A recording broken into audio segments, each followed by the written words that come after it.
Bonjour tout le monde. Aujourd'hui, je vous fais une vidéo pour vous présenter un mode de jeu alternatif de Yu-Gi-Oh! Sur lequel je travaille depuis quelques temps, que j'ai fait montrer à des amis et que ça a beaucoup plu, qui s'appelle le Chicken Game. C'est un concept qui vient de Magic the Gathering, qui s'appelle le Dan Dan, où les deux joueurs vont jouer un seul deck et piocher depuis le même deck et jouer des cartes en commun et partager les mêmes ressources et essayer de se battre un peu sur le contrôle du deck, etc. Je vous montrerai dans la description une vidéo qui vous parle un peu plus de ce mode de jeu. Et je vais vous montrer en détail la version que j'ai changée et adaptée à Yu-Gi-Oh! Bon, le Chicken Game, à quoi ça ressemble? Donc comme je l'ai dit avant, les joueurs vont partager le même deck et le même cimetière. Les joueurs vont également commencer la partie avec chacun une copie de Dogdemi sur le terrain, qui va avoir gagné son effet Gémeaux. Donc Dogdemi, il va dire que toutes les attaques du jeu, à partir de maintenant, ce sera des attaques directes. Et donc ça veut dire que vous pouvez pas gérer les monstres au combat, vous allez devoir utiliser les magies ou pièges du deck pour les gérer. Et bien sûr, comme son nom l'indique, il y a Chicken Game, donc la magie de terrain qui est active. Alors elle appartient à aucun des deux joueurs, mais elle est tout le temps sur le terrain, et ses effets sont actifs. Donc le joueur qui a le moins de points de vie ne peut pas prendre de dommages, et durant son tour, le joueur peut payer 1000 points de vie pour soit piocher une carte, ou faire gagner 1000 points de vie à l'adversaire. On n'utilise pas l'effet de détruire, puisque dans le Chicken Game, on accepte qu'on ne peut pas enlever le Chicken Game de la partie, peu importe le moyen utilisé. Il y a également l'effet de Chicken Game qui dit qu'on ne peut pas répondre à ces effets-là. Donc quand vous payez 1000 points de vie pour piocher une carte avec Chicken Game, vous êtes sûr que ça va se résoudre et que votre adversaire va pas pouvoir vous voler entre guillemets la carte que vous voulez piocher. Donc ça c'est pour le setup initial. Bon, et du coup, qu'est-ce qu'il y a dans ce fameux deck que les deux joueurs vont se partager? Déjà, il y a la menace du jeu qui est le fourmilier vorace, donc qui est un monstre insecte qui a 2000 d'attaque et qui peut s'invoquer spécialement qu'en sacrifiant deux mages ou pièges que vous contrôlez, qui a l'effet qu'une fois par tour, vous pouvez détruire une magie ou piège que l'adversaire contrôle, mais si vous activez cet effet, il ne peut pas déclarer l'attaque ce tour. Donc ça va être la seule menace du deck. Tout le reste des cartes, ça va être des cartes pour piocher des cartes ou pour répondre à ça. Donc la seule source de dommage, ça va être lui. Et ça va être intéressant du coup d'en garder le contrôle. Et comme il a 2000 d'attaque et que c'est la seule menace et que les autres sources de dommages, c'est les points de vie qu'on va payer sur Chicken Game, vos points de vie ils vont bouger que par tranche de 1000. C'est pour ça que on utilise communément un D8 pour marquer les points de vie. Comme ça, c'est plus simple à se rappeler. Donc une fois que vous avez invoqué votre fourmilier, vous avez deux choix à prendre. Est-ce que je détruis une magie ou piège par tour? Ou est-ce que j'attaque mon adversaire? Sachant que infliger 2000 points de dégâts dans le Chicken Game, c'est un peu comme empêcher l'adversaire de piocher deux cartes, parce que c'est deux activations de moins qu'il aura de Chicken Game dans la partie. Donc votre adversaire, il va devoir le gérer, et les moyens les plus répandus pour gérer le fourmilier dans le Chicken Game, c'est 4 copies de Retour à la case départ et 4 copies de Souffle d'aile du Phénix. Alors c'est des cartes qui, au prix d'une discard, vont pouvoir renvoyer un monstre ou une carte au-dessus du deck, donc souvent le fourmilier. Et vu que on le renvoie au-dessus du deck et qu'on partage le même deck, et ben finalement on va pouvoir se voler entre guillemets des cartes avec ça. Parce que si j'active un effet de pioche avant mon adversaire, je vais prendre la carte du deck avant lui, et donc je vais pouvoir récupérer la carte que j'ai mise ici. Donc ça c'est le premier vraiment mini-jeu, l'interaction un peu principale du deck. Ça va être essayer de se voler des cartes et des fourmiliers et d'en garder le contrôle. Donc si c'était le seul moyen de gérer le fourmilier, pourquoi est-ce que le joueur qui contrôle le fourmilier s'ennuierait à finalement détruire les magies ou pièges? Pourquoi est-ce qu'il ne peut pas juste attaquer? Bah, évidemment, dans le deck, il y a des Battle Traps. Donc, il y a Mirror Force, il y a des Sakuretsu Armor, il y a des cylindres magiques, il y a des boucliers drainants, qui sont des moyens du coup, de gérer les attaques, et qui sont vachement plus rentables pour le joueur défenseur que Souffle d'aile de Phoenix ou Retour à case départ, puisqu'elles ne demandent pas de discard. Et finalement, en termes d'avantage, c'est un peu la même chose, parce que soit vous détruisez le fourmilier, ce qui a coûté 2 cartes à votre adversaire à invoquer, et du coup, c'est rentable pour vous, soit vous faites un différentiel de 2000 points de vie, et comme on l'a dit, 2000 points de vie, c'est potentiellement 2 draws dans la partie, du coup c'est plus rentable. Du coup, Le joueur qui a le fourmilier, s'il voit des cartes magie ou pièges posées, surtout en grand nombre, il va avoir peur de ça. Et du coup, c'est avec cette information qu'un joueur peut bluffer du coup ses magies ou pièges en posant beaucoup et lui faisant croire qu'il a une battle trap. Et des cartes qui sont parfaites dans ce rôle, c'est les 4 copies de Cadavre de Yatagarasu et de Jarre de Cupidité, qui en temps normal serait juste un 1 pour 1, hein, vous l'activez, vous piochez une carte, vous n'avez pas fait d'avantage. Mais si vous le chaînez à l'activation de l'effet du fourmilier de détruire une magie ou piège, et ben vous avez entre guillemets protégé une autre de votre magie ou piège, ou même juste fait croire à votre adversaire qu'il ne pouvait pas attaquer. Donc vous avez gagné un tour et vous n'avez pas perdu de carte au passage. Du coup, elles sont parfaites dans cette situation. Dans le Yu-Gi-Oh! Standard, on est habitué à tout le temps piocher dès qu'on peut, piocher c'est trop fort, etc. Du coup, on serait tenté d'activer l'effet de piocher de Chicken Game tout le temps, d'activer nos effets de pioche comme Kadadata, Garasu, etc. Dès qu'on peut. Mais il faut garder en tête qu'en fait vous avez le temps dans la partie, parce qu'en fait vous ne pouvez pas mourir si votre adversaire ne descend pas lui-même en point de vie. Du coup, au minimum, il va devoir payer 6 fois Chicken Game pour descendre à 2000 points de vie et vous mettre en danger. Donc il faut garder dans votre tête que faut prévoir sur la durée et que si vous ne payez pas vous-même Chicken Game, bah, il va devoir taper plusieurs fois avec le fourmilier, ce qui n'est pas forcément évident. Donc soyez patient lorsque vous jouez. Et une carte qui montre très bien ce côté patient et qui montre l'intérêt d'avoir un cimetière commun dans le Chicken Game, c'est le gobelin gestionnaire avisé. Donc ça, il y en a 4 copies dans le jeu, et ça dit que vous piochez un nombre de cartes de votre deck égal au nombre de gobelins gestionnaires avisés dans votre cimetière, plus 1, et après vous prenez une carte de votre main et vous la mettez en dessous de votre deck. Donc le premier il est nul, hein, c'est un -1. Le deuxième, vous pouvez piocher 2 cartes, remettre 1, donc là c'est bon, c'est un trade équivalent, et celui d'après c'est un +1, et celui d'après c'est un +2. Sauf que vous avez un cimetière commun, vous n'avez pas besoin de vous-même toutes les avoir activées. Vous pouvez activer juste le quatrième et vous allez quand même piocher 4 cartes et remettre une. Donc voilà, c'est aussi un mini-jeu qu'il y a, c'est est-ce que je l'active maintenant qu'il y en a déjà un au cimetière, que je prends un trade, ou est-ce que je le pose, est-ce que je prends le risque de me le faire détruire. Mais potentiellement, si on met plus au cimetière, et potentiellement mon adversaire il a aussi son gobelin et va pouvoir piocher plus de cartes. Donc ça c'est vraiment ce genre d'interaction dans le Chicken Game, c'est vu qu'on partage les mêmes ressources, à quel point je suis pressé finalement d'utiliser les miennes. Donc vraiment ce côté où on partage le même deck, ça permet d'utiliser des cartes qu'on n'a pas l'habitude d'utiliser, comme les effets de manipuler le dessus du deck, donc comme Cercle Magique Sombre, Chaîne de Surprise, Rangement de Livre de Magie. Ça c'est des cartes qui vont vraiment avoir beaucoup plus d'intérêt dans ce format-là, et qui sont vraiment très, très amusantes à résoudre. Et vu qu'on partage le même deck et le même cimetière, une carte qu'on adore utiliser dans le Chicken Game, c'est Boutique de tenue de Sirène sur mesure, qui est une carte qui va pouvoir bannir une carte du cimetière pour un tuto une du même nom. Et du coup, avec ça en tête, on doit faire attention aux cartes qu'on utilise et qu'on met au cimetière, qu'on défausse, parce que potentiellement l'adversaire il peut venir les chercher et gérer une situation qu'il n'aurait pas pu gérer si on ne lui avait pas donné l'option finalement. Donc voilà, il y a beaucoup de jeux dans le jeu. Et donc pour illustrer tout ça, je propose qu'on passe tout de suite aux parties d'exemple pour que vous y voyez un peu plus clair. Donc là on se retrouve pour la partie d'exemple. Mon adversaire il va prendre la main, donc il va juste commencer à activer Chicken Game pour piocher une carte.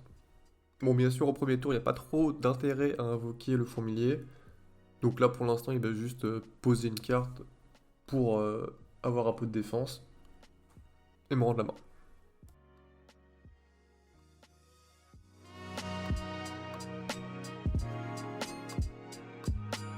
Donc voilà, à mon tour, je vais aussi utiliser Chicken Game pour piocher.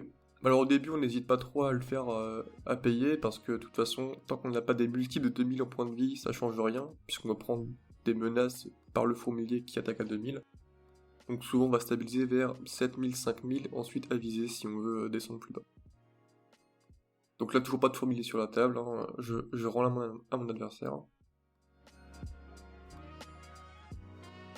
Donc là, le premier fourmilier touche la table. Bon, évidemment, j'ai 3 magies et pièces posées, du coup, il va pas prendre le risque d'attaquer. Et il va m'en détruire une.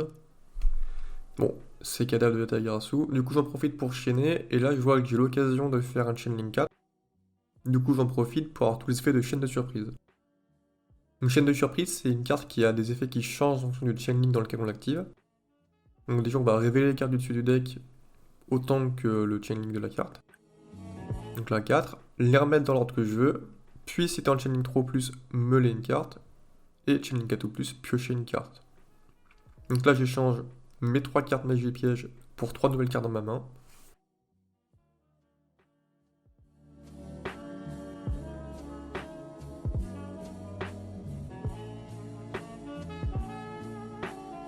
Bon, du coup, en faisant ça, j'expose que je n'ai plus de magie ou piège défensive. Donc là, mon adversaire s'en rend compte et décide du coup d'invoquer un deuxième fourmilier en sacrifiant 2 nouvelles magies ou pièges. Et du coup d'attaquer librement mes points de vie. Mais qu'il invoque 2 insectes, c'est exactement ce que je voulais, puisque j'avais dans ma main une carte qui gère cette situation. Alors là, j'active l'aérosol qui a pour effet de détruire tous les monstres insectes sur le terrain. Ça le punit pour avoir développé 2 insectes. C'est peut-être un peu trop punitif, un peu trop gratuit. Nous, on sait qu'il est dans le jeu, du coup, on essaie de jouer autour. À vous de voir si vous le gardez. Moi, je trouve que c'est une bonne option pour ne pas être trop derrière si jamais on n'a pas trop d'insectes et que l'adversaire les a tous trop. Mais bon, à vous de voir.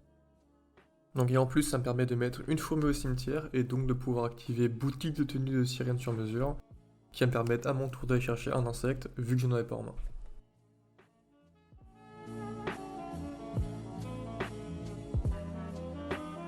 Donc comme il n'a pas posé de magie ou piège pendant son tour, je sais que mon attaque elle est safe et je mets mes 2000 points de dégâts.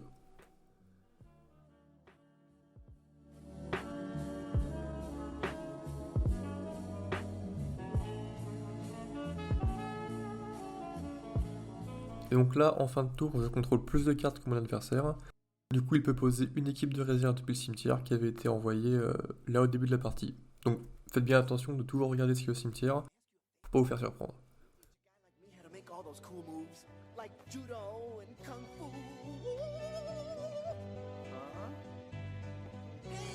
Donc là, il pioche Flamette, qui est un monstre qui, lorsqu'il est pioché, peut s'invoquer spécialement. Et quand il est invoqué spécialement depuis la main, peut tuer une magie ou pièce sur le terrain. Donc il va cibler une de mes cartes, et en réponse, il va activer l'équipe de réserve justement qu'il avait posée précédemment, pour essayer d'un peu sculpter sa main et avoir des meilleures réponses.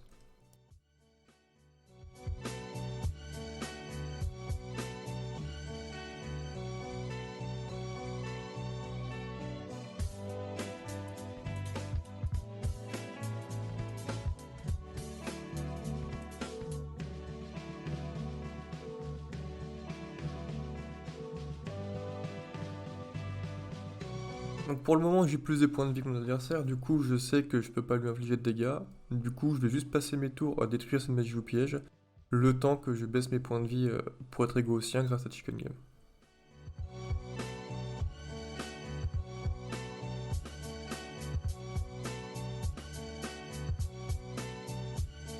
Donc là, mon adversaire, il commence à être bas en points de vie, et c'est le moment où il va commencer à poser beaucoup de magie au piège pour essayer de bluffer une potentielle battle trap et me forcer à perdre du temps et des tours à détruire ces magies au piège.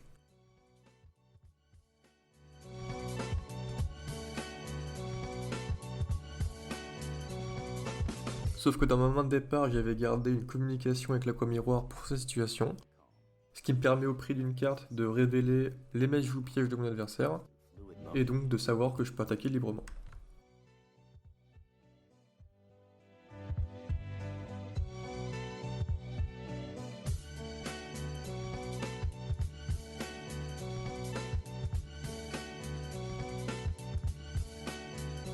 Donc là, j'utilise l'effet de Chicken Game non pas pour piocher une carte, mais pour donner 1000 points de vie à mon adversaire, pour qu'on soit tous les deux à 3000 points de vie et que je puisse donc lui infliger des dommages, le mettant à 1000 points de vie et l'empêchant d'activer Chicken Game pour le reste de la partie.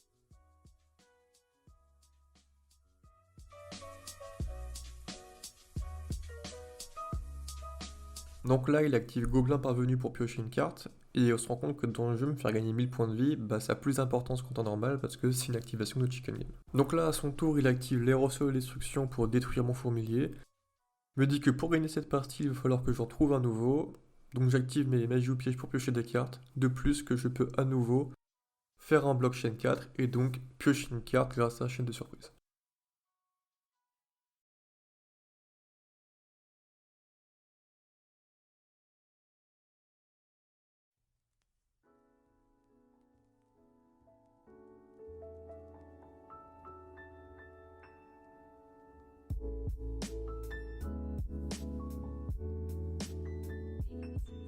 Donc là, puisque je connais l'intégralité de ces cartes magie et pièges posées, j'ai juste à sculpter ma main pour essayer de trouver une condition de victoire.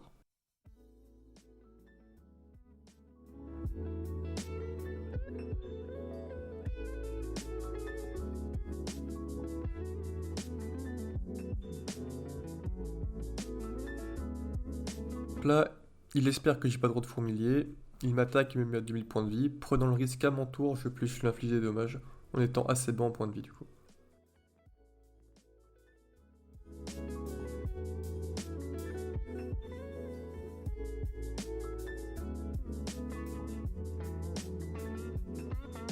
Et bon, comme dit précédemment, je connais ces cartes posées, donc j'ai juste invoqué mon fourmilier, rentré en attaque et gagné la partie. Donc j'ai eu ces points de vie au mien grâce à mon gobelin parvenu, et je conclus cette première partie de Chicken Game.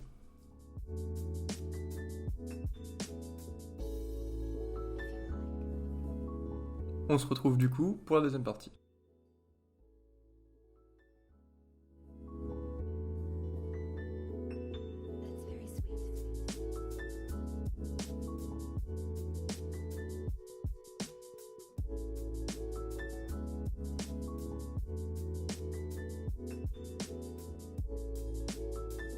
Le premier fourmilier touche la table, et cette fois-ci malheureusement il va pas détruire un cadavre de Yatagarasu, mais un bouclier de rénance qui est beaucoup plus dérangeant pour moi.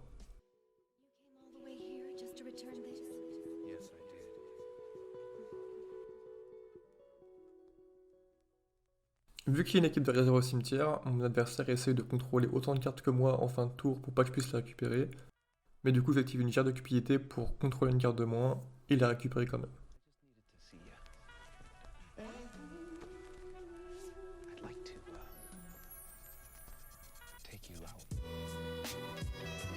À mon tour, j'utilise un retour à la case départ sur le fourmilier pour le mettre au-dessus du deck, en défaussant un backjack, dans l'espoir que mon adversaire ne puisse pas le récupérer au prochain tour. Mais avant que je puisse activer backjack pour changer l'ordre des cartes dessus du deck, il active cadavre de Yatagarasu pour piocher immédiatement le fourmilier. Et j'ai pas envie de lui laisser, du coup je suis contraint d'activer un gobelin généralisé alors qu'il n'y en a pas d'autre dans le cimetière.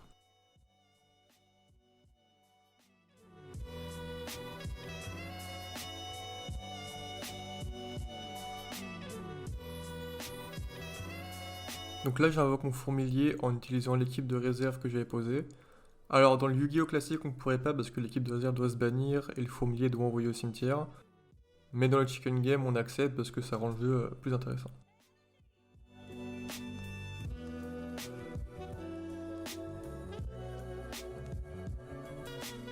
Donc là on le voit activer la carte qu'il a posée sur Backjack. Alors vu qu'on a le même cimetière, le ruling pour Backjack c'est que le joueur du tour a l'effet de manipuler 3 cartes du deck et le joueur adverse a l'effet de bannir Backjack pour révéler la carte et si c'est un piège la poser.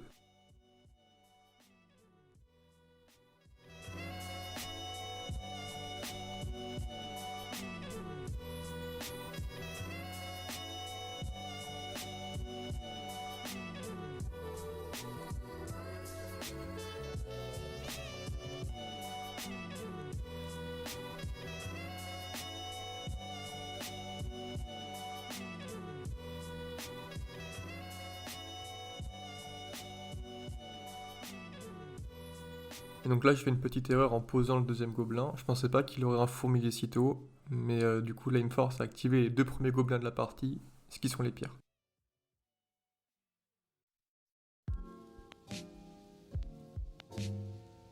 Donc oui, il y a Graceful Charity dans le Chicken Game. Dans les faits, il n'y a pas vraiment de cartes qui font du plus quand on est au cimetière. Du coup, activer Graceful, c'est souvent du zéro, et ça permet d'accélérer un peu la partie.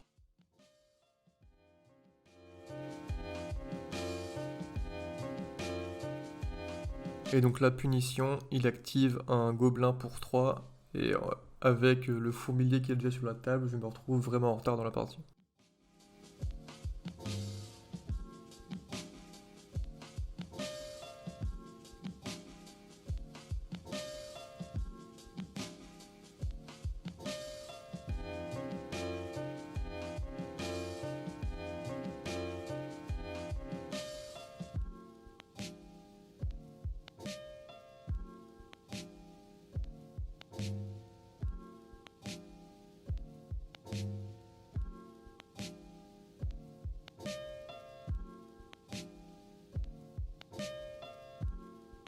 Donc là, avec 2 fourmis sur la table, je suis en danger de mort, et il me force à utiliser l'offrande damnée, qui est un autre moyen de gérer les fourmiliers, qui a l'avantage de ne pas demander de défausse, mais qui fait passer notre prochaine refaute.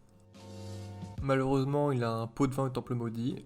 Faire piocher une carte à votre adversaire, c'est pas grave s'il va mourir. Mais moi, j'ai une deuxième offrande.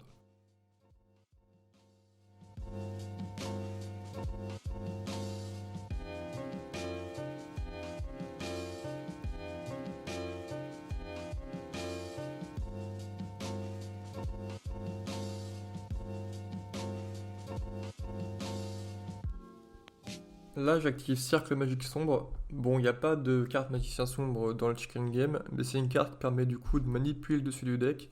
Et vu que c'est une magie continue, bah elle reste sur le terrain et vous pouvez plus tard la sacrifier pour invoquer votre fourmilier. Donc c'est une carte excellente.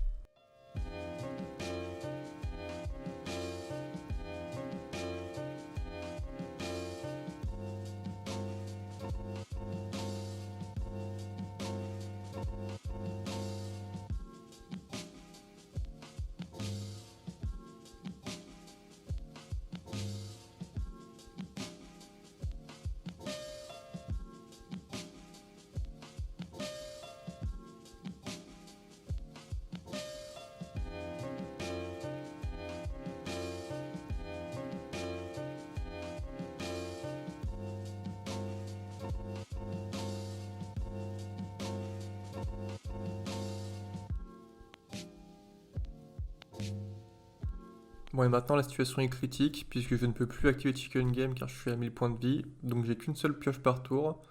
Et mon adversaire peut détruire une magie ou piège par tour avec le fourmilier, donc j'aurai jamais cette carte pour invoquer moi-même mon fourmilier. Donc il n'a pas besoin de prendre le risque d'attaquer, il a juste à détruire mes cartes chaque tour jusqu'à ce que l'avantage de cartes soit écrasant.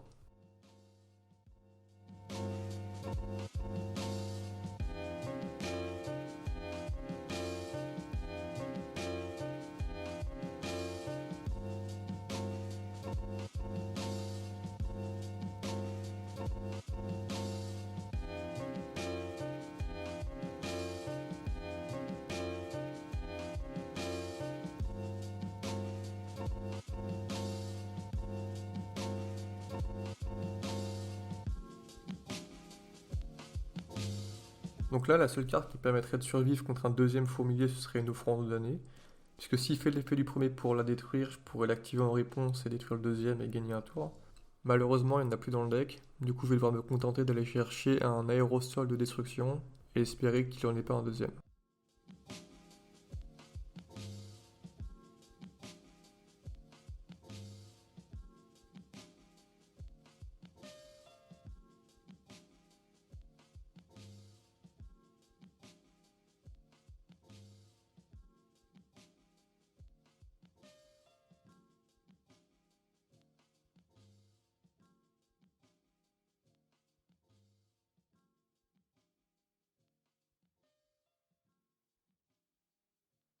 Malheureusement, il en trouve un deuxième et c'est le retour des ennuis.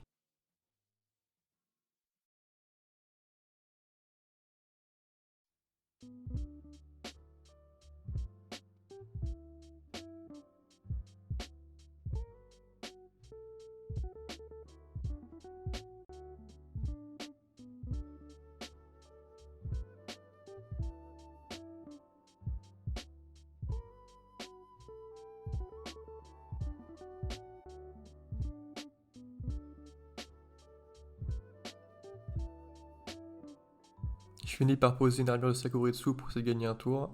En head phase, malheureusement, il active un gobelin pour 4. Je dois le Dark Bribe. Le sort veut que ça lui fasse piocher la flammette, ce qui scelle mon sort et met fin à la partie.